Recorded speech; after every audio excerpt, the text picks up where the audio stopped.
In Phillips County, Arkansas, 8 white men believed they had each fathered the same child. Identical letters arrived in the fall of 1857, written in careful script, asserting paternity and demanding protection for a newborn. This case was extraordinary not merely for the deception, but because the woman who orchestrated it was enslaved, illiterate, and according to surviving county records, had never been taught to write. The letters were too similar to be coincidence, too precise in their details to be forgeries, and far too dangerous to ignore in a society where such accusations could shatter families, terminate political careers, and ignite violence capable of consuming entire communities. By the time authorities began to investigate, 3 of the men had already made arrangements to purchase the woman's freedom. 2 had confronted each other with loaded pistols, and 1 had vanished completely from Phillips County, abandoning his plantation and his wife without explanation. The case was buried so thoroughly it never appeared in newspapers, never reached a courtroom, and was deliberately omitted from official county histories, preserved only in private correspondence and plantation ledgers never meant to survive. Before we continue with the story of Phillips County's most dangerous woman, I want to ask you something. This channel brings you the darkest, most meticulously researched mysteries from American history. Stories that were deliberately concealed and nearly lost to time. If you're hearing this, you're part of a community refusing to let these stories disappear.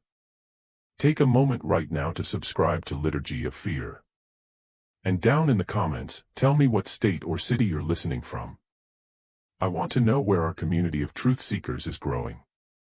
Now, let's discover together how one enslaved woman in 1857 Arkansas managed to deceive 8 men, manipulate an entire county's power structure, and nearly escape slavery through a scheme so intricate historians still debate whether she acted alone.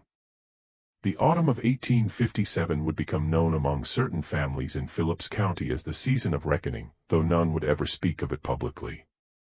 Phillips County, Arkansas, stretched along the Mississippi River's western bank, where the water ran brown with soil from 1,000 miles upstream, and the land lay flat and fertile under skies that turned the color of brass in the summer heat.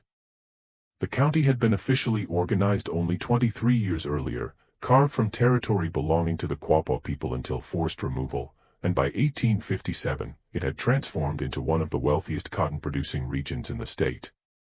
The population numbered just over 8,000 souls, though that figure depended entirely on whether one counted enslaved people as souls or property, a distinction that mattered greatly in census records, and not at all in daily life. Helena, the county seat, perched on a bluff overlooking the river, its warehouses stuffed with cotton bales awaiting steamboats that churned upstream from New Orleans. The town had been named for the daughter of a land speculator, and it retained a certain speculative quality, a sense that fortunes could be made or lost in a single growing season, that a man's status depended on his cotton yield, his enslaved workforce, and his ability to manage both without appearing to exert effort. 3 churches served the white population, their steeples competing for dominance over the skyline. 2 hotels accommodated travelers and traders. 1 newspaper, the Helena Shield, published weekly editorials about states' rights, cotton prices, and the superiority of Southern civilization. The Quapaw Quarter, as locals still called the area south of Helena despite the absence of any Quapaw, contained some of the most productive plantations in Arkansas. Here the soil was especially rich, the drainage especially good, and the men who owned the land especially wealthy. They had names that appeared in state legislature records, bank charters, and steamboat company manifests. They served on county commissions, church boards, and militia committees. They married each other's sisters and cousins, educated their sons at colleges in Virginia and South Carolina, and maintained a social order that seemed as permanent and natural as the river itself. Among the enslaved population of Phillips County, information moved through networks invisible to white oversight. News traveled from field to kitchen, kitchen to stable, stable to dock, dock to another plantation's field, creating a secondary circulatory system of knowledge that white owners preferred to believe didn't exist. They told themselves their enslaved workers were content, loyal, simple-minded, incapable of complex thought or coordinated action. This willful blindness would make possible what happened next. The woman known to county records only as Celia belonged to Hamilton Drury, a cotton planter whose holdings encompassed nearly 2,000 acres south of Helena. Drury had purchased Celia in 1851 from an estate sale in Shicket County, acquiring her along with 7 others when the previous owner's debts exceeded his assets. The bill of sale described her as approximately 19 years old, healthy, suitable for field or housework, and noted without further detail that she had been trained in textile production. The price paid, $475, suggested she was considered neither particularly valuable nor defective, an unremarkable acquisition for a man who bought and sold human beings with the same attention he gave to purchasing mules or farming equipment. Hamilton Drury was 41 years old in 1857, married to a woman named Margaret, who had given him 4 children, all daughters, a source of persistent disappointment he rarely bothered to conceal. His plantation, Riverbend, employed an overseer named Virgil Tucker, who managed day-to-day operations while Drury attended to business in Helena and maintained the social obligations he considered essential to his status. Tucker was a lean, hard man from Tennessee who had learned plantation management in the cotton counties along the Mississippi and who believed that violence, efficiently applied, prevented the necessity of more violence later. He carried a black snake whip coiled on his belt and used it with casual regularity, though never enough to damage valuable property beyond its ability to work. Celia worked primarily in the plantation house by 1857, having been transferred from field labor after Margaret Drury noticed her careful hands and quick understanding of instruction.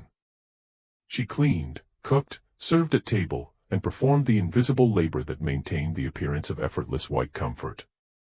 She spoke when spoken to, kept her eyes down in the presence of white people, and had learned to make herself unremarkable, a skill that required constant attention and considerable intelligence.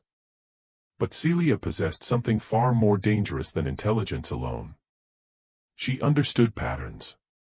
She watched how men behaved when they believed themselves unobserved, how they justified their actions, how they revealed their fears and desires through small gestures and unguarded words. She had learned to read not letters on a page, but the deeper grammar of power, violence, and self-deception that structured Southern society. And she had realized something that would change the trajectory of her life and nearly unravel the social order of Phillips County.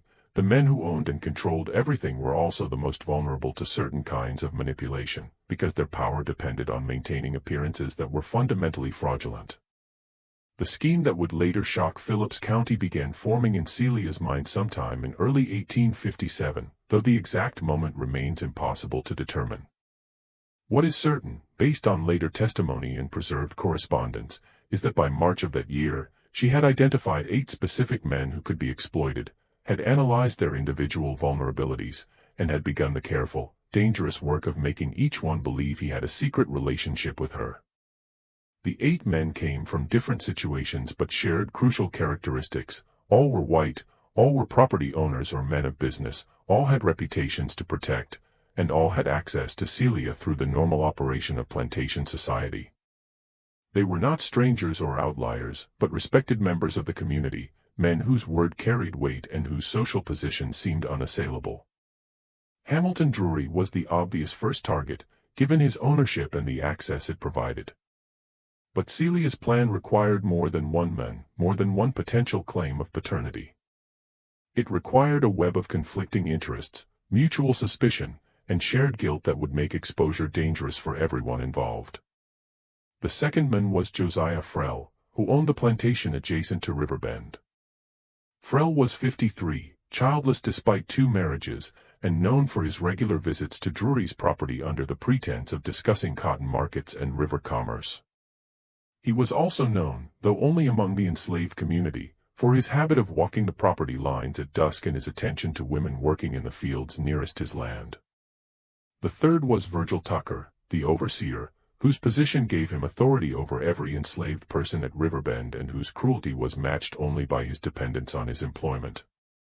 Tucker had no property of his own, no family in Arkansas, and no prospects beyond his current position. He was in many ways the most dangerous and the most vulnerable of the 8.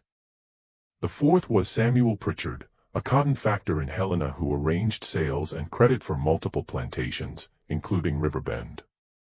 Pritchard visited frequently to review accounts, inspect warehouses, and assess crop quality.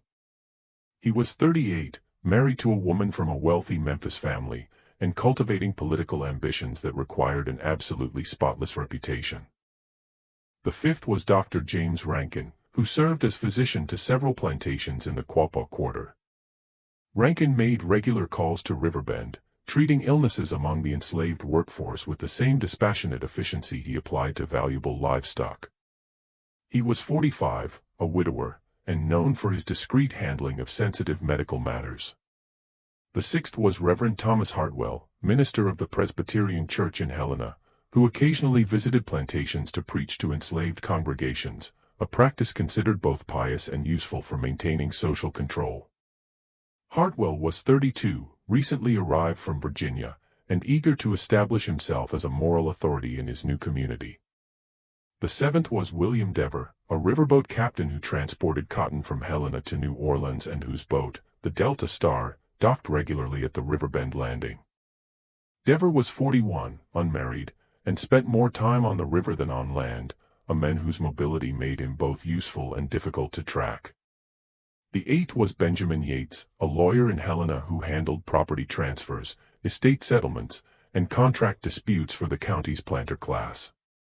Yates was 36, married, father of 3 sons, and known for his meticulous attention to documentation and legal precedent. What Celia understood with a clarity that demonstrated remarkable psychological insight was that each of these men had already crossed certain boundaries in their minds, had already rationalized behaviors that society officially condemned but privately tolerated.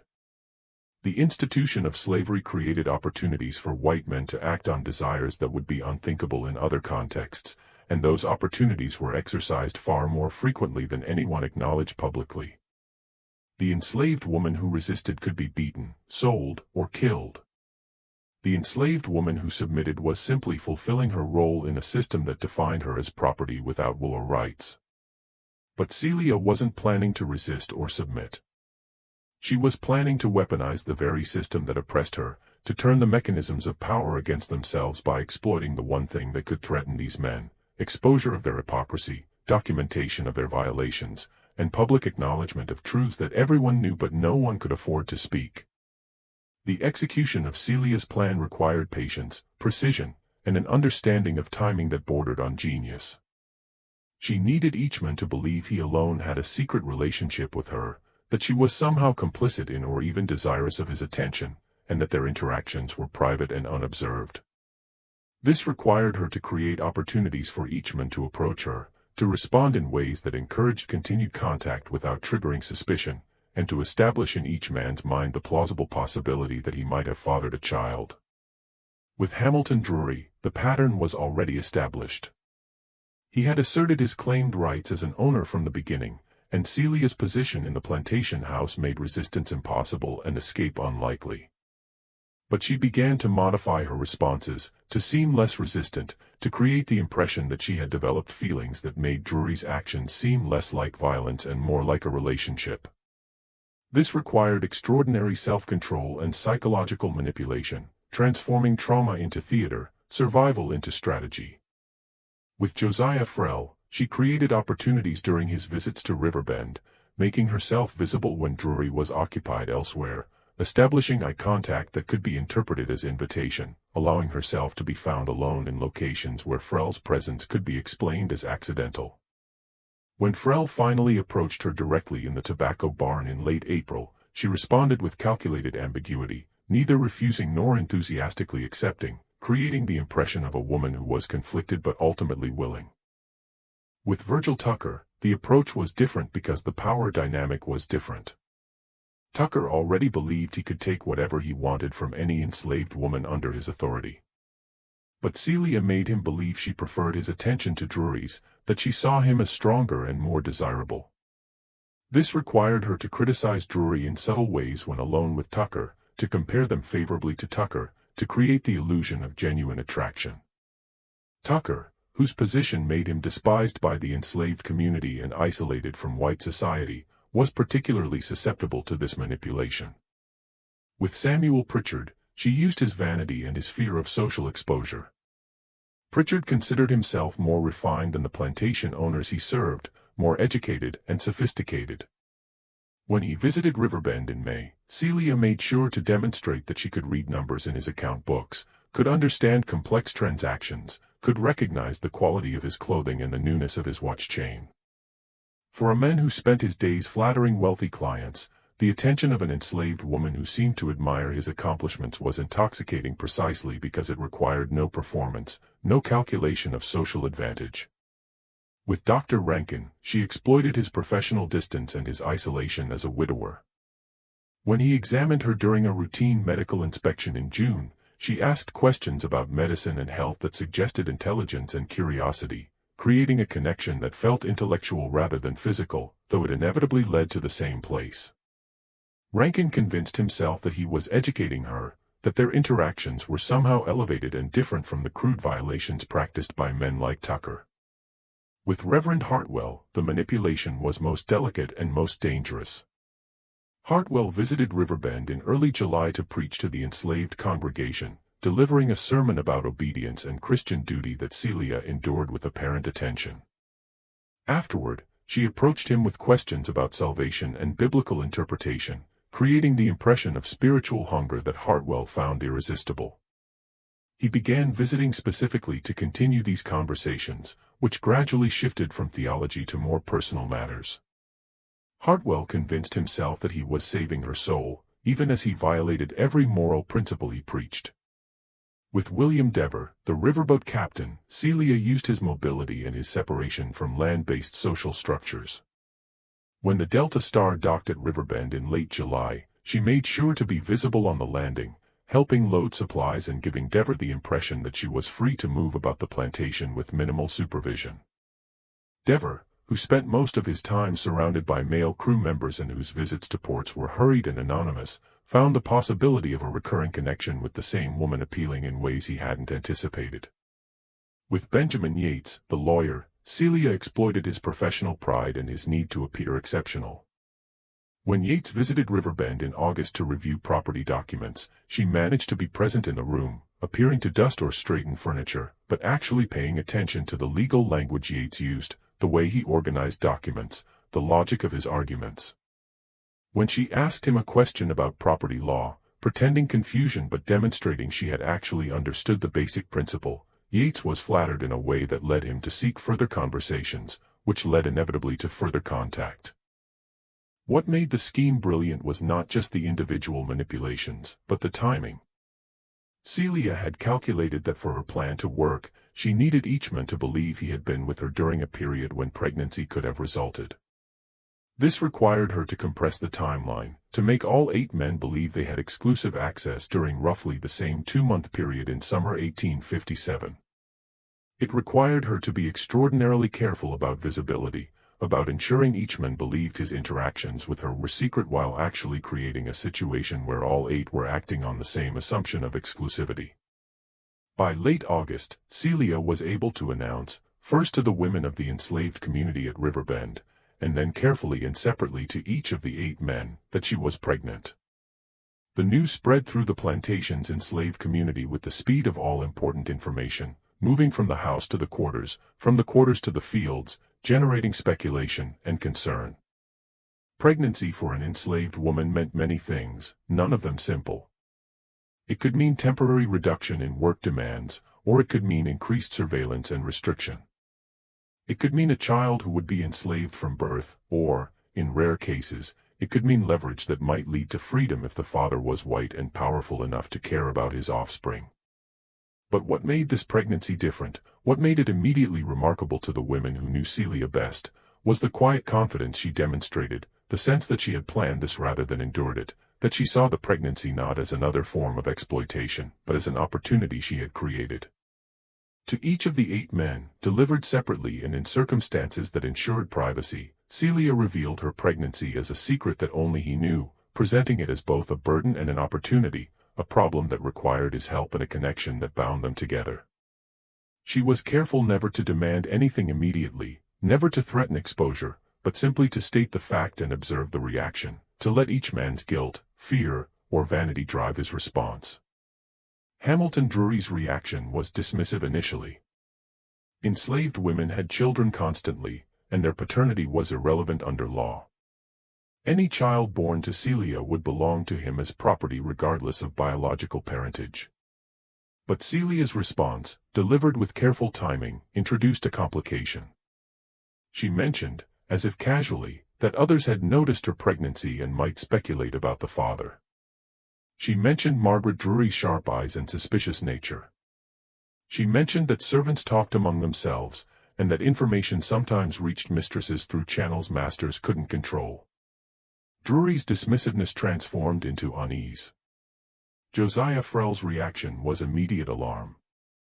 He was childless, had been married twice without producing an heir, and had begun to accept that his property would pass to distant relatives after his death.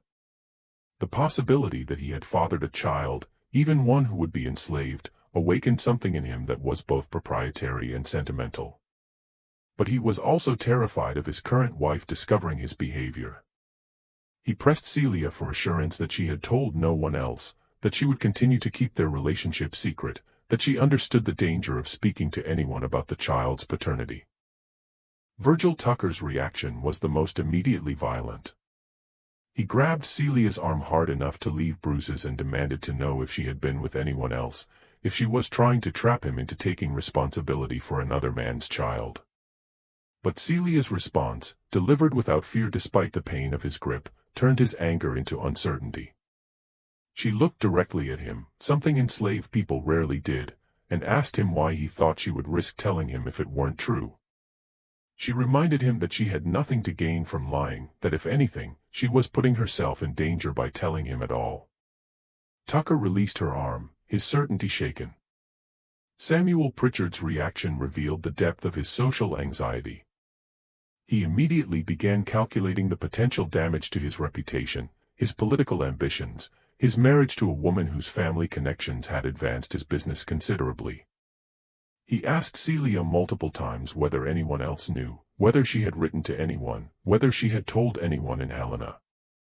The questions revealed his awareness that enslaved people formed networks of communication that white people preferred to ignore, and his fear that information about his behavior might already be circulating in ways he couldn't control or suppress. Dr. James Rankin's reaction was clinical initially, then shifted to something more conflicted. He examined Celia to confirm the pregnancy, using his professional authority to touch her in ways that seemed medical but weren't, and then sat in silence for several minutes before speaking. He told her that she needed to be careful about her health, that he would ensure she received proper nutrition and reduced work demands. He didn't ask about other possible fathers. He seemed to simply accept, with the fatalism of a man who had lost one wife and never recovered, that he had created the situation and now bore responsibility for managing it. Reverend Thomas Hartwell's reaction was perhaps the most psychologically complex. He immediately began praying aloud, asking for God's guidance, speaking about sin and redemption while simultaneously reaching out to touch Celia's face with a tenderness that contradicted the violence of everything he had done. He told her that they would find a way through this trial, that God tested his servants but also provided deliverance. He seemed genuinely unable to recognize the contradiction between his theological certainty and his personal behavior, existing in two separate mental spaces that never touched or acknowledged each other. William Devereux's reaction was shaped by his mobility. He immediately began calculating distances and timing, asking when she had last seen her monthly courses, calculating backward to determine whether the timeline matched his visits to Riverbend. When satisfied that it was possible, his response was pragmatic rather than emotional. He told her that he would help, that he had money saved, that they could make arrangements when he returned on his next voyage up from New Orleans. He seemed to view the situation as a transaction that could be managed with sufficient resources and planning. Benjamin Yates's reaction revealed the legal mind behind the lawyer. He immediately began asking questions designed to establish facts, to determine what evidence existed, who knew what information, what claims could be proven or disproven. But underneath the professional questioning, Celia could sense genuine fear. Yates understood better than the others how easily reputation could be destroyed, how a whisper could become testimony, how private behavior could become public scandal. He told her that she must tell no one else, that she must wait for him to consider the situation and develop a proper response. By September 1857, Celia had created a situation unique in Phillips County's history. 8 men, all white, all powerful in their respective spheres, all convinced they had fathered the same unborn child. None of them knew about the others. Each believed he alone shared this dangerous secret with her. And each was beginning to realize that maintaining that secret required taking actions that would draw attention, raise questions, and potentially expose them to exactly the kind of scrutiny they most feared. The genius of the scheme lay in its timing and its understanding of male psychology. By making each man believe he was the only one, Celia had created 8 separate crisis situations. By connecting each man's guilt to his deepest vulnerability, whether social reputation, political ambition, professional standing, or personal vanity, she had ensured that each would be highly motivated to solve the problem she presented. And by being enslaved, she had created a situation where any solution that benefited her would require these men to take extraordinary, visible, and potentially contradictory actions. What Celia needed was for these men to begin acting on their individual fears and desires in ways that would inevitably bring them into conflict with each other, creating a situation where exposure became a mutual threat, and silence became impossible. October brought cooler weather to Phillips County, and with it the first signs that Celia's scheme was beginning to manifest in the material world. 3 of the 8 men, acting independently and without knowledge of the others, had initiated the legal and financial processes necessary to purchase an enslaved woman's freedom. The first to move was Dr. James Rankin. On October 7th, he visited Benjamin Yates's law office in Helena and requested assistance preparing the proper documents to purchase Celia from Hamilton Drury and subsequently manumit her. Yates, who had his own reasons for being concerned about Celia's situation, maintained professional composure while processing this request, but he immediately understood its implications. He asked Rankin whether Drury had agreed to the sale, whether a price had been negotiated. Rankin responded that he hadn't yet approached Drury, but wanted the legal documents prepared in advance so he could present a complete proposal. Yates prepared the documents, but filed a copy in his personal records, a detail that would later prove significant. He also sent a note to his clerk instructing him to monitor any other inquiries about purchasing or manumitting enslaved people from Riverbend Plantation, a precaution that suggested Yates suspected something unusual was developing. The second to move was Samuel Pritchard. On October 9th, just 2 days after Rankin's visit to Yates, Pritchard approached Hamilton Drury directly during one of his regular business visits to Riverbend. He mentioned, as if casually, that he knew a cotton factor in Memphis who was looking to purchase a house servant for his wife, a woman who could cook and clean and manage household affairs. He suggested that Celia might be suitable for such a position, that the Memphis factor was prepared to pay a premium price, and that it might benefit Drury to accept such an offer, since house servants were less profitable than field hands in cotton country. Drury, who had no intention of selling Celia, nevertheless took note of the offer and began to wonder why Pritchard was suddenly interested in this particular enslaved woman. The third to move was Reverend Thomas Hartwell. On October 12th, he visited Riverbend under the pretext of discussing a fundraising effort for church expansion, but found an opportunity to speak privately with Margaret Drury about Christian charity and the redemption of souls. He mentioned that he had been particularly moved by the spiritual development of one of the enslaved women at Riverbend, that she showed remarkable aptitude for scripture and moral instruction, and that he had been contemplating whether the church might purchase her freedom as an example of Christian mercy. Margaret Drury, a devout Presbyterian who had never been consulted about such a matter before, was simultaneously flattered by Hartwell's attention and suspicious of his specific interest in one particular enslaved woman. By mid-October, Hamilton Drury had received 3 separate inquiries about purchasing or freeing Celia, each from respected members of Phillips County society, each with apparently reasonable justification, and each arriving within a span of 5 days. Drury was not a stupid man, and the pattern troubled him. He began asking questions of his overseer, of his wife, of other enslaved people at Riverbend, trying to understand what made this one woman suddenly interesting to so many people. But while 3 men were attempting to purchase freedom, the other 5 were pursuing different strategies shaped by their particular situations and resources. William Dever, the riverboat captain, couldn't purchase Celia himself because his itinerant profession made him unsuitable as an owner of enslaved people under Arkansas law, which required owners to be residents. But Dever had connections throughout the river trade network, and he began making inquiries about arrangements that might be possible, about people in New Orleans who facilitated complex transactions involving enslaved people, about loopholes in interstate commerce regulations. He also began setting aside larger portions of his earnings, creating a fund he intended to use for Celia's benefit once he determined the proper approach. Josiah Frell, the neighboring plantation owner, took a different approach entirely. He couldn't purchase Celia without raising questions about why he wanted a house servant from a neighboring plantation when he had adequate staff of his own. Instead, he began visiting Riverbend more frequently, ostensibly to discuss cotton markets and river conditions, but actually trying to monitor Celia's situation, to ensure she didn't reveal their relationship, to assess whether other men were showing similar interest. His increased presence did not go unnoticed by either Drury or Margaret Drury, who began to find his constant visits tiresome and suspicious. Virgil Tucker faced the most constrained situation of all 8 men. As an overseer with no property and limited savings, he had neither the resources to purchase Celia nor the social standing to attempt legal manumission.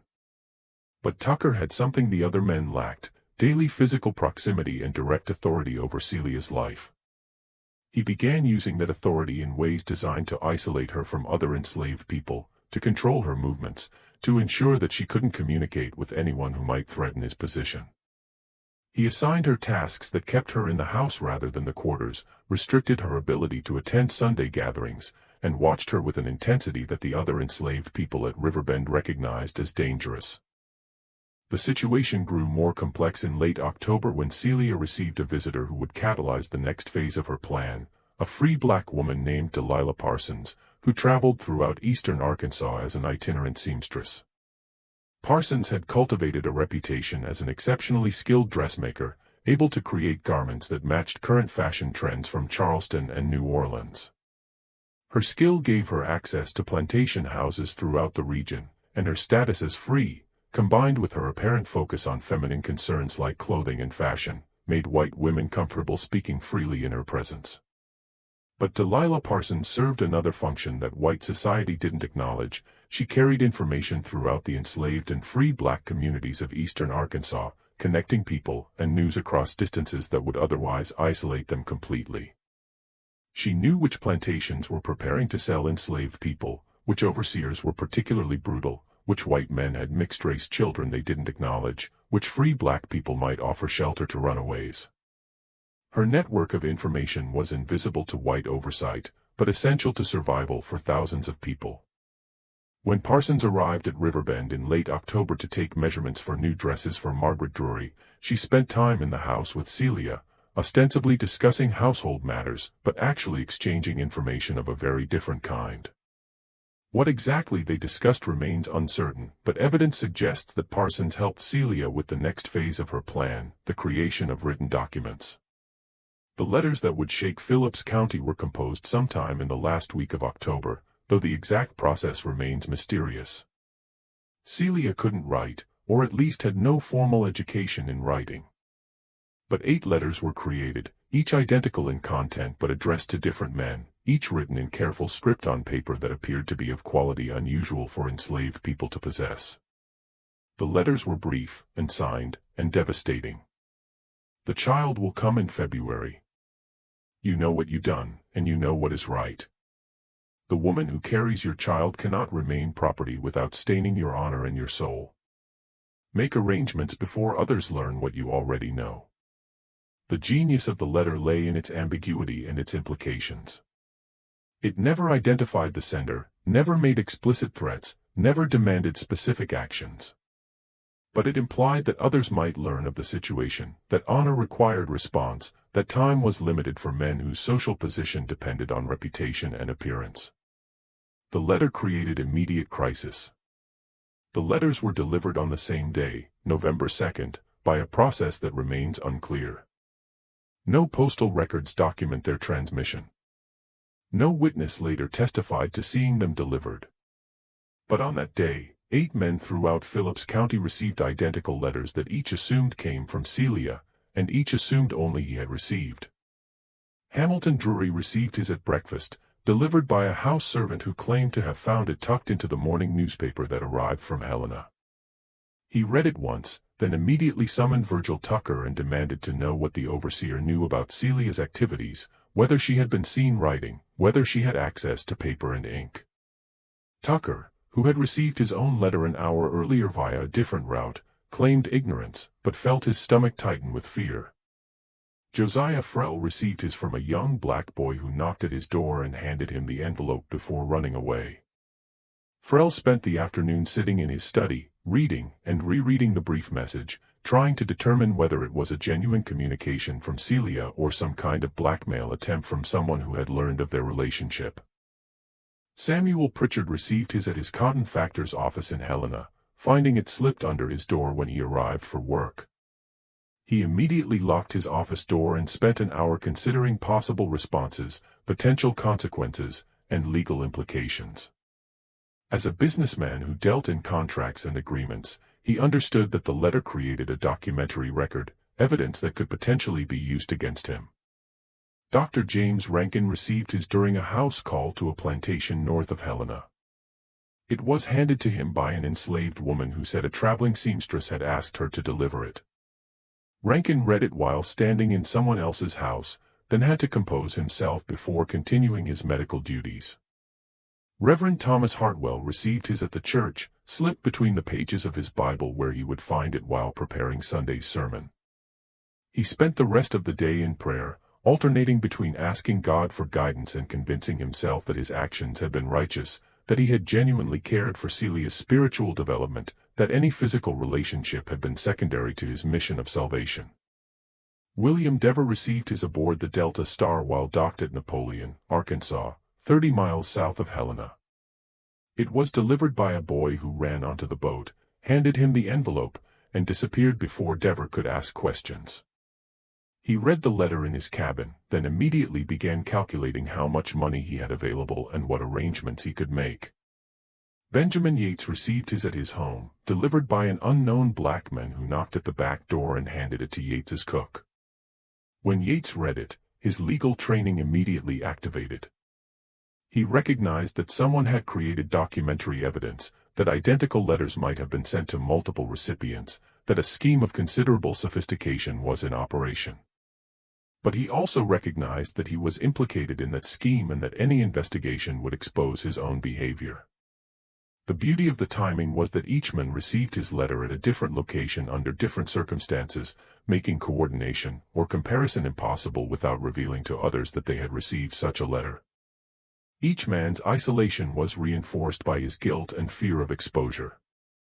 Within days, the effects began manifesting in visible ways throughout Phillips County. The second week of November brought unusually cold weather, frost appearing on cotton fields still waiting for final harvest, the Mississippi running gray under overcast skies. But the atmospheric chill was nothing compared to the tension developing among 8 men each trying to manage what they believed was a private crisis. Hamilton Drury made the first overtly suspicious move. On November 9, he traveled to Helena specifically to visit Benjamin Yates's law office. He told Yates he was considering selling several enslaved people and wanted to review the legal procedures. Yates, who knew exactly which enslaved person Drury was actually concerned about, maintained professional composure while explaining the documentation requirements.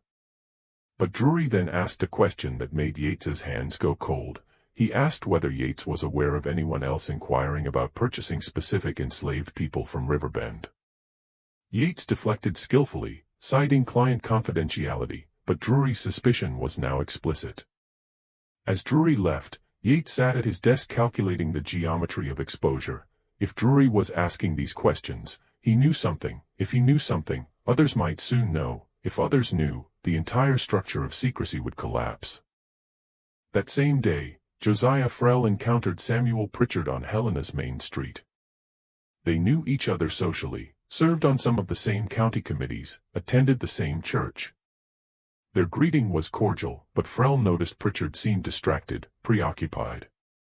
When Frell mentioned he was heading to Riverbend to discuss cotton prices with Drury, Pritchard's reaction was oddly intense. He advised Frell that Drury had seemed stressed lately, that perhaps it wasn't the best time for business discussions. The comment was strange enough that Frell began to wonder whether Pritchard knew something about the situation at Riverbend, whether Drury had confided in him, whether the web of secrecy was already unraveling. The first open conflict occurred on November 13. Virgil Tucker, who had been monitoring Celia with increasing paranoia, saw Dr. James Rankin arrive at Riverbend for what was described as a routine medical inspection. Tucker watched as Rankin spent considerably longer examining Celia than seemed medically necessary, and when Rankin finally emerged, Tucker confronted him. What exactly was said remains disputed, but witnesses later reported raised voices, aggressive posturing, and Tucker's hand moving toward the pistol he carried. Rankin, not a physically intimidating man, nevertheless stood his ground with enough force that Tucker backed down.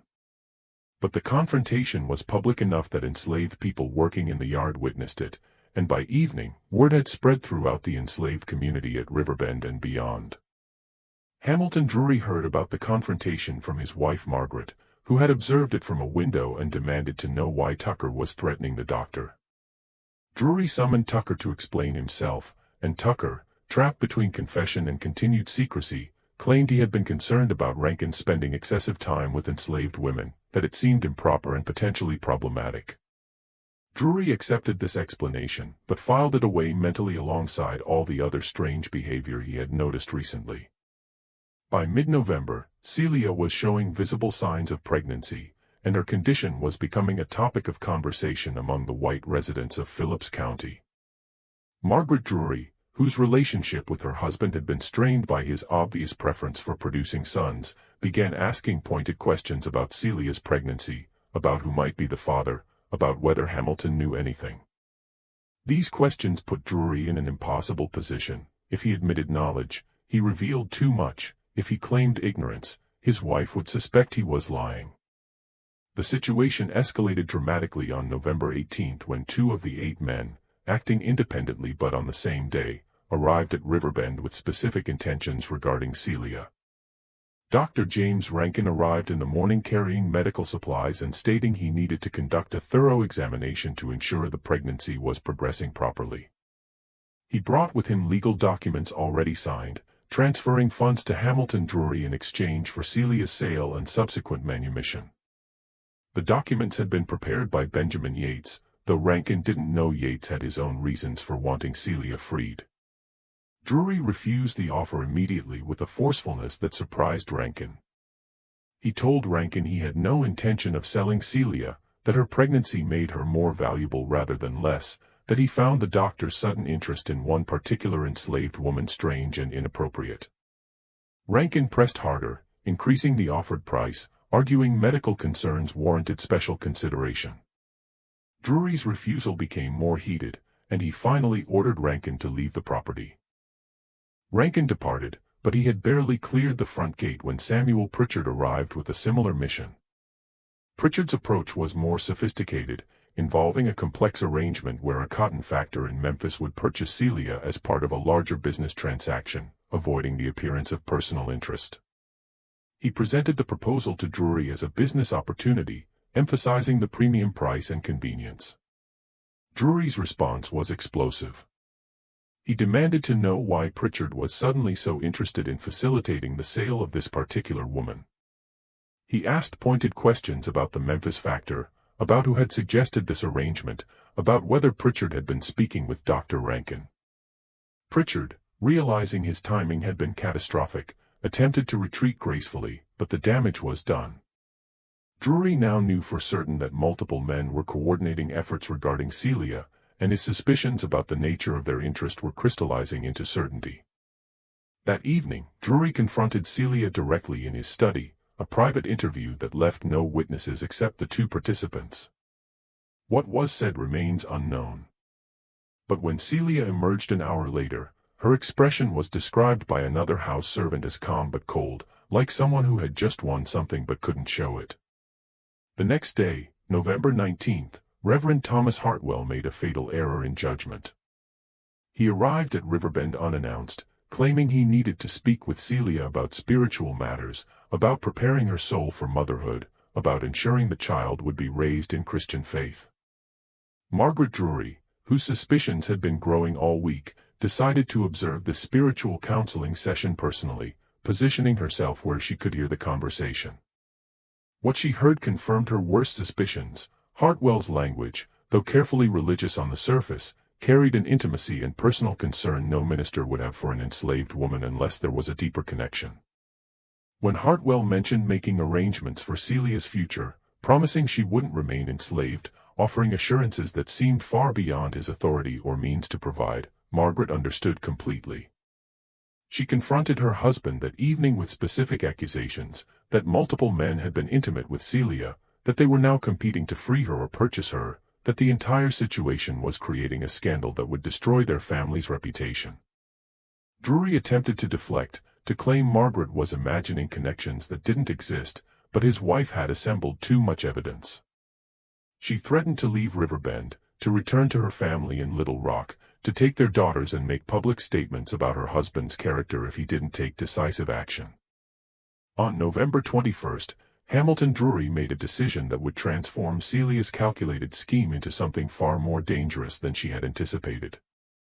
He announced that Celia would be sold, but not to any local buyer. He had arranged for her to be purchased by a cotton planter in the Louisiana Delta, far south of Helena, where she would work in field labor until the child was born and then continue field work afterward. The sale would happen immediately, within days, before she became too pregnant to travel. This decision, meant to remove the source of conflict and restore order, instead triggered a crisis among the 8 men who all believed they had a stake in Celia's future. Dr. Rankin learned of the planned sale through his medical network and immediately sent urgent messages to Benjamin Yates asking for legal intervention, for injunctions, for any mechanism that might delay or prevent the sale. Yates, caught between professional obligations and personal involvement, drafted documents that might serve Rankin's purpose, but knew they had minimal legal standing. Samuel Pritchard heard about the sale from his business contacts and confronted Drury directly, abandoning any pretense of business neutrality and demanding Drury reconsider. The confrontation, which occurred at Drury's cotton warehouse in Helena, drew attention from other merchants and factors who witnessed 2 prominent men arguing with an intensity that suggested personal rather than business conflict. Reverend Thomas Hartwell, when he learned of the sale, experienced what witnesses later described as a mental collapse. He was found by church members sitting in the sanctuary, weeping openly, talking about sin and redemption and divine judgment. He became convinced Celia's sale was divine punishment for his behavior, that God was testing him by placing her beyond his reach. His obvious distress and strange comments created speculation throughout Helena's religious community about what might have caused such a breakdown. Josiah Frell took the most direct action. On November 23, 2 days before the planned sale, he rode to Riverbend and confronted Hamilton Drury face to face. He offered to purchase Celia himself, matching whatever price the Louisiana planter had offered, arguing it made more sense to keep her nearby where her condition could be properly monitored. When Drury refused, Frell made a threat that crossed into dangerous territory. He suggested Drury might not want certain information about his personal behavior becoming public, that men who lived in glass houses shouldn't throw stones. Drury's response was to reach for his pistol. Frell, equally armed, drew his own weapon. For several seconds, 2 wealthy plantation owners stood in Drury's front room, pointing loaded pistols at each other while Margaret Drury screamed for help and enslaved servants fled the house. The confrontation ended without shots fired, but only because Virgil Tucker arrived and physically interposed himself between the 2 men, forcing them to lower their weapons. Frell left Riverbend immediately, but the incident guaranteed the conflict could no longer remain private. Too many people had witnessed it. Too many questions would be asked. That same evening, William Dever arrived at Riverbend unannounced, having steamed upriver specifically because word of the planned sale had reached him in Napoleon. He attempted to negotiate with Drury, offering more money than Rankin or Pritchard had proposed, suggesting arrangements that might satisfy Margaret Drury's concerns while keeping Celia in Arkansas.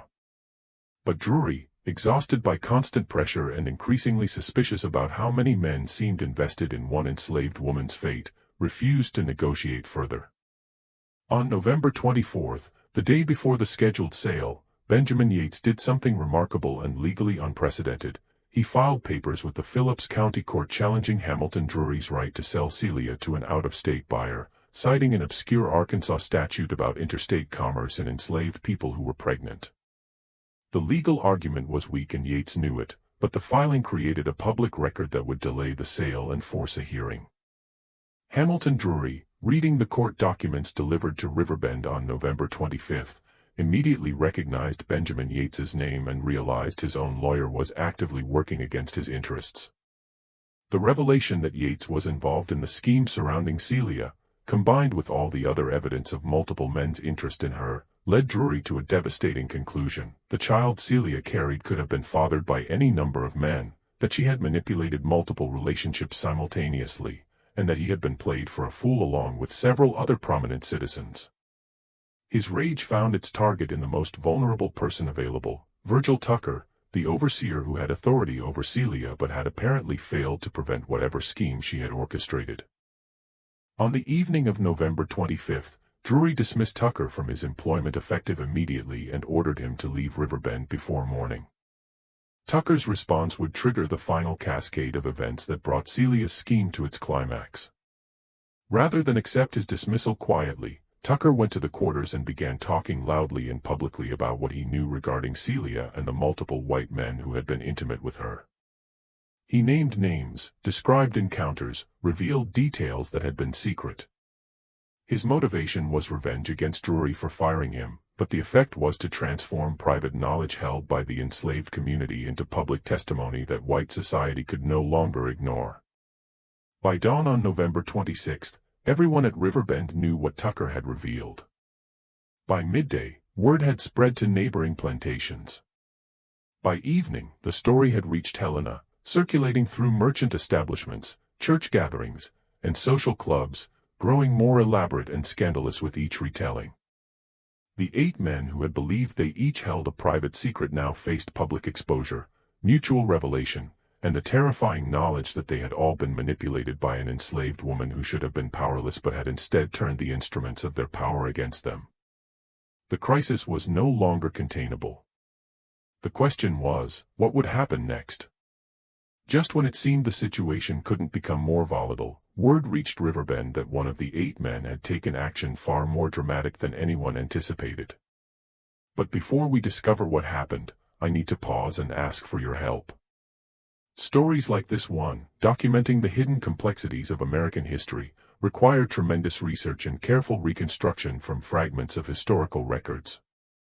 If this story is giving you chills, if you're as disturbed and fascinated as I am by how one woman manipulated an entire county's power structure, I need you to do 3 things right now. Hit that like button to support our content, share this video with a friend who loves dark mysteries, and subscribe to Liturgy of Fear if you haven't already. These stories deserve to be told, and your engagement makes that possible. Now, let's discover together what desperate measure one of these men took when he realized his entire life was about to be destroyed. The news arrived at Riverbend in the early morning of November 27, carried by a steamboat crewman who had witnessed the event firsthand. William Dever had disappeared. The Delta Star remained docked at Helena, its cargo half-loaded, its crew waiting for a captain who never returned from what was supposed to be a brief visit to Riverbend. Dever had last been seen on the evening of November 26 walking along the river road toward Helena, carrying a satchel that witnesses later realized must have contained all his savings and personal documents. He had simply vanished, abandoning his livelihood, his boat, and his entire existence in Arkansas without explanation. For the other 7 men, Dever's disappearance served as a stark demonstration of what exposure could cost. A man could lose everything, be forced to flee completely, watch his entire life collapse because of association with one enslaved woman's scheme. The realization crystallized the stakes in ways abstract fear never could. But Dever's flight also removed one player from an already complex situation, and nature abhors a vacuum. By November 28, the remaining 7 men were forced to make decisions they had been avoiding, to take positions they had hoped to defer, to choose between continued concealment and some form of coordinated response. Benjamin Yates, whose legal filing had temporarily blocked Celia's sale, now found himself leading a group he had never intended to join. 4 of the other men, Dr. Rankin, Samuel Pritchard, Reverend Hartwell, and even Josiah Frell, approached him separately over 2 days, each ostensibly seeking legal advice, but actually probing to understand who else was involved and what strategies might protect them all.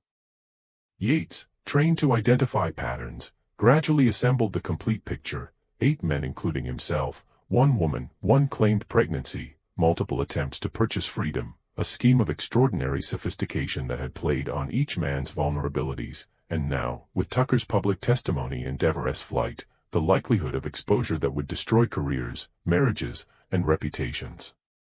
On the evening of November 29th, Yates did something unprecedented. He sent discreet messages to Rankin, Pritchard, Hartwell, and Frell, requesting a private meeting at his law office after hours. He included Hamilton Drury in the summons, presenting it as a legal consultation about the court challenge to Celia's sale. Virgil Tucker, unemployed and bitter, was not invited, which would prove significant. 6 men gathered in Yates's office on the evening of November 30th. The meeting, which left no official record but was later reconstructed from participants' private correspondence, must have been an extraordinary moment of collective realization. Each man discovered that others he knew socially and professionally were implicated in the same scheme. The silence as they looked at each other, recognizing shared guilt and mutual vulnerability, reportedly lasted several minutes. Yates, as convener and the one with most experience managing complex negotiations, spoke first. He laid out what he understood. Celia had convinced multiple men they had fathered her child, had extracted promises and created legal documents, and had orchestrated a situation where maintaining individual secrecy was no longer possible because too many people were acting on conflicting agendas. He noted Tucker's testimony, while delivered from spite, was accurate enough to be corroborated by other enslaved people at Riverbend. He observed Devereux's flight suggested the magnitude of consequences each might face if the situation became fully public. Then he proposed a solution both pragmatic and morally bankrupt: collective silence purchased through collective action. If all 6 men agreed to pool resources, they could purchase Celia from Drury at a price inflated enough to satisfy his wounded pride and Margaret Drury's demands for removal. They could arrange her relocation far from Phillips County under circumstances that weren't punitive. They could ensure Tucker was paid enough to keep silent. And most importantly, they could present a unified front of denial if questions were raised, each man vouching for the other's character, creating a wall of respectability that would make accusations seem implausible. The proposal was brilliant in its corruption. It transformed individual guilt into collective protection, made each man's safety dependent on defending the others, and used the very power structures of Phillips County society to conceal the truth. Hamilton Drury agreed immediately, seeing an opportunity to profit from his wife's moral outrage while removing the source of scandal. Samuel Pritchard agreed because the business logic appealed to him and because maintaining his cotton factor relationships required avoiding public controversy. Dr. Rankin agreed because he genuinely wanted Celia freed and saw this as the only practical path. Reverend Hartwell agreed because the alternative was acknowledging publicly he had violated every principle he preached. Only Josiah Frell hesitated. He argued that simply relocating Celia didn't address the fundamental issue of her condition, of the child she carried, of undetermined paternity. He suggested perhaps one of them should actually take responsibility, should purchase her freedom properly, should ensure she and the child had protection. The other men's response revealed the limits of their concern. They pointed out any individual taking such action would implicitly admit paternity, mark himself as different, sacrifice his reputation for uncertain benefit.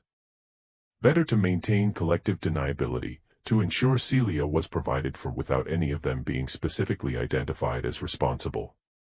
The meeting concluded with an agreement. Each man would contribute funds proportional to his means. Drury would accept $1,200 for Celia, for above market value. Yates would arrange her sale to a contact in Missouri who would subsequently manumit her, creating legal distance. Tucker would receive $200 to leave Arkansas and never speak publicly. The total cost split 6 ways was manageable for all, cheap compared to the potential cost of exposure. But the meeting had excluded 2 crucial participants, Celia herself and Virgil Tucker, whose bitterness at exclusion would prove fatal to their carefully constructed plan. Tucker learned about the meeting through networks of information white people consistently underestimated. An enslaved man working in Yates's building observed the unusual evening gathering and reported it, and the information reached Tucker through channels designed to be invisible. Tucker understood immediately. The wealthy men were closing ranks, protecting each other, leaving him excluded from their protection and financial settlement. On the night of December 1st, Tucker broke into Benjamin Yates's law office and stole documents related to Celia's case, copies of purchase offers, the court filing, correspondence, Yates's own notes. Tucker's theft wasn't random vandalism but calculated acquisition of evidence that could destroy the men who had excluded him. His plan: use the stolen documents to extract payment far larger than the $200 offered, threaten public exposure backed by documentary proof unless each man paid him separately and substantially. It was blackmail. But Tucker had calculated his former authority, willingness to use violence, and position as a white man would protect him from serious consequences even if discovered. He was wrong. On December 3rd, Tucker approached Samuel Pritchard at his cotton factor's office, presenting copies of documents and demanding $1,000 for their return and his continued silence. Pritchard, terrified by the material evidence, promised to gather funds and arranged to meet Tucker the following evening at a warehouse near the river. Pritchard immediately contacted the other 5 men and described the threat. The group reconvened hurriedly, this time at Riverbend, and discussed options. The conversation, reconstructed later from fragmentary evidence and one participant's guilty conscience, reveals how quickly respected citizens could contemplate extreme solutions when threatened. Several options were discussed: paying Tucker's demands, likely leading to escalating extortion; having him arrested for theft, requiring explaining what documents he stole and why they existed; intimidating him into leaving Arkansas, might not work given his desperation. According to later testimony, it was Josiah Frell who suggested the most direct solution, noting Tucker had no family in Arkansas, no employer who would miss him, no social position prompting investigation if he disappeared. What happened next remains disputed, but the outcome is grimly certain. On the evening of December 4th, Virgil Tucker went to the warehouse where he expected to collect payment from Samuel Pritchard. He was found 3 days later in the Mississippi River, his body caught against a fallen tree 15 miles south of Helena. The county coroner, who owed political favors to several prominent planters, ruled the death accidental drowning, suggesting Tucker had been drinking and fell in. No stolen documents were ever recovered. The investigation concluded within days. Virgil Tucker was buried in an unmarked grave, and the matter was officially closed. But Tucker's death, whether murder or some less direct removal, fundamentally changed the nature of what had begun as Celia's scheme. She had manipulated powerful men, created conflict and exposure, nearly achieved freedom through intelligence and careful planning. But the men she manipulated possessed power extending beyond legal mechanisms, power that included violence when other methods failed. On December 8th, Hamilton Drury informed Celia she was being sold. The buyer was identified as a cotton factor from Missouri, the price $1,200, the transaction completely legal and proper. Celia would travel upriver immediately before winter weather made passage impossible.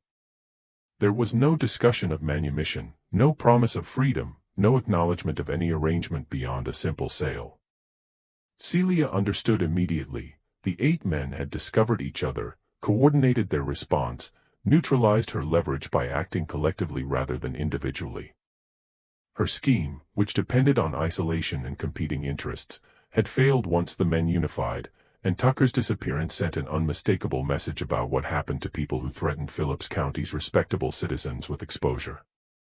On December 10, 1857, Celia was placed aboard a steamboat headed upriver to Missouri.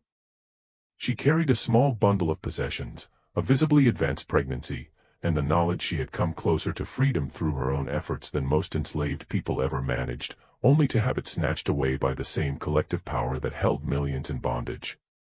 The historical record becomes fragmented after her departure. Missouri documents show purchase of an enslaved woman matching Celia's description by a man named Gerard Wickham, a legitimate cotton factor with business relationships with Arkansas planters. But Wickham's records also show this woman was manumitted in February 1858, shortly after giving birth to a daughter, and subsequently left Missouri for an unknown destination. Whether this manumission represented delayed fulfillment of the Phillips County Men's Agreement, whether Wickham was moved by Celia's situation to free her independently, or whether Celia negotiated her own freedom through yet another scheme, remains unknown. The paper trail ends with the manumission document, and Celia disappears from historical records entirely. The 8 men of Phillips County experienced varied fates reflecting their different levels of involvement and visibility in the scandal that never quite became public. Hamilton Drury continued operating Riverbend until his death in 1866. His marriage survived but never recovered closeness. He never acknowledged any relationship with Celia, successfully maintaining he had been victim of an enslaved woman's manipulation and other men's inappropriate interest. His daughters married respectably, and the family's reputation remained intact enough to withstand post-war disruptions. Josiah Frell sold his plantation in 1859 and relocated to Texas, citing business opportunities but actually fleeing memories. He died there in 1871, childless despite 3 marriages, leaving his estate to a church organization that probably never knew about 1857.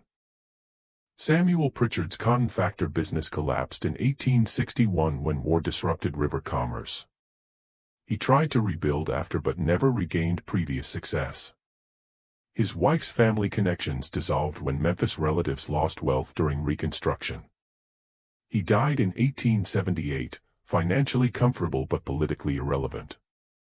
Dr. James Rankin continued practicing medicine in Phillips County until his death in 1883.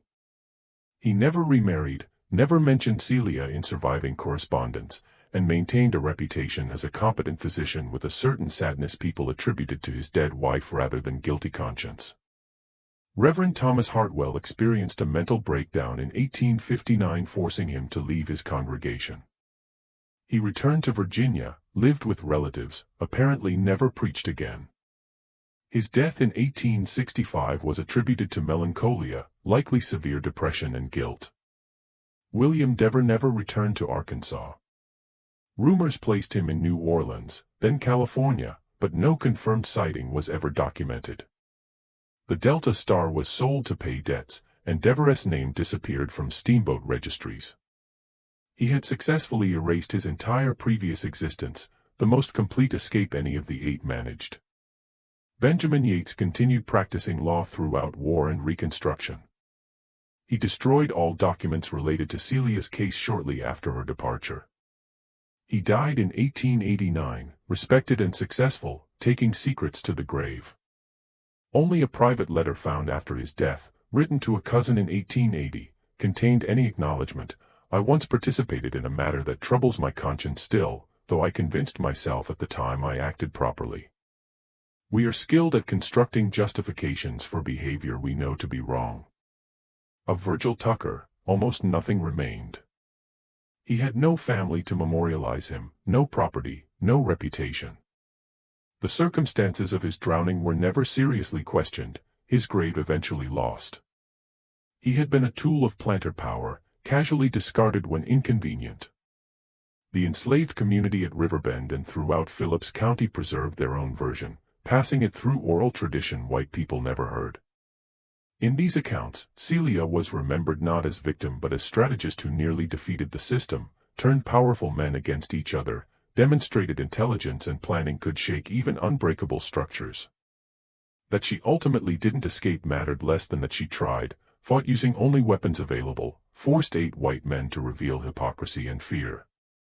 The child Celia carried, born February 1858 according to Missouri records, was recorded as female and named Sarah. Beyond that notation, no information survives. Whether Sarah grew up free, whether she knew her mother's history, whether she survived infancy in an era of high mortality especially for children of newly freed women without resources, remains unknown. The historical significance extends beyond individual facts. It reveals how enslaved people, even in most oppressive circumstances, found ways to resist, manipulate, and challenge oppressors. It demonstrates intelligence and strategy were tools of survival and resistance, leaving no obvious marks in records but no less real. It shows white Southern society's deepest fears about miscegenation, loss of control, humanity, and agency of enslaved people were grounded in accurate recognition of realities the system tried desperately to deny. The story also reveals lengths powerful men would go to protect reputations and maintain social order: probable murder of Tucker, coordinated deception about Celia's sale and manumission, destruction of documentary evidence, collective silence maintained decades, all demonstrate Southern society was built not just on explicit violence but sophisticated mechanisms of concealment and collective denial. Phillips County continued as major cotton producer until Civil War disrupted slave labor. War brought massive changes. Enslaved people freed themselves by fleeing to Union lines, plantations abandoned or destroyed, cotton economy collapsed. But habits of secrecy, patterns of exploitation, willingness of respectable citizens to coordinate protecting interests survived war and shaped Reconstruction and beyond. In decades after 1857, Phillips County never publicly acknowledged the story. No newspaper reported it. No court records preserved it. No official history mentioned it. Silence was so complete the story would have been entirely lost if not for scattered documents surviving accidentally, private letters descendants didn't destroy, plantation ledgers recording unusual transactions without explanation, oral traditions maintained by descendants of enslaved people remembering what ancestors told them. The story raises questions with no comfortable answers. How many similar schemes were attempted by enslaved women leaving no trace? How often did powerful men coordinate to conceal exploitation? How much of what we think we know about slavery is carefully constructed fiction hiding uncomfortable truths? That 8 white men in one Arkansas county could be simultaneously manipulated by one enslaved woman suggests such manipulation was possible, that power imbalance was never as absolute as masters believed, that intelligence and strategy could be weapons even when physical resistance impossible. But that those 8 men ultimately succeeded silencing Celia, removing her, eliminating evidence, reminds us individual resistance, no matter how brilliant, had limits only systemic change could overcome. Celia's freedom, if achieved, came at price of exile from everyone known, permanent separation from community, erasure of story from official memory.